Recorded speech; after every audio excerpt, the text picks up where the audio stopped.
మా ట్విన్స్‌కి నేను యూజ్ చేస్తుంది ప్యాంపర్స్. ఇది స్మాల్ సైజ్ 4-8 కేజీస్ అనమాట. 52 పీసెస్ వస్తది. సైడ్ నుంచి ఓపెన్ చేయొచ్చు. నేను ఎప్పుడు కొన్నా కూడా మ్యానుఫ్యాక్చరింగ్ డేట్ అనేది కంపల్సరీ చూస్తాను.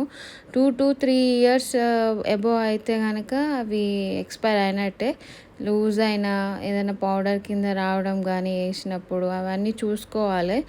ఇది కూల్ ప్లేస్‌లో స్టోరేజ్ చేయాలన్నమాట. ఎలాంటి ఇన్ఫెక్షన్ రాకుండా, సన్‌లైట్ డైరెక్ట్ పడకుండా. ఎందుకంటే దీంట్లో అలోవెరా అనేది యాడ్ అయి ఉంది కాబట్టి చాలా వరకు దాంట్లో ఉంటదనమాట సబ్స్టెన్స్. సో, మనం చాలా కేర్‌ఫుల్‌గా పిల్లలకి ఏసే ముందు కూడా చెక్ చేస్తూ ఉండాలి.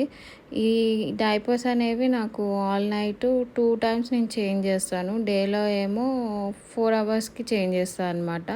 ప్రతి ఫీడింగ్ తర్వాత నేను చూస్తాను నైట్ అయితే. ఎందుకంటే మళ్ళా తడిసిపోతది అనే ఒక టెన్షన్‌తో, మెయిన్‌గా ట్విన్స్ కాబట్టి నాకు చాలా యూజ్ అయింది.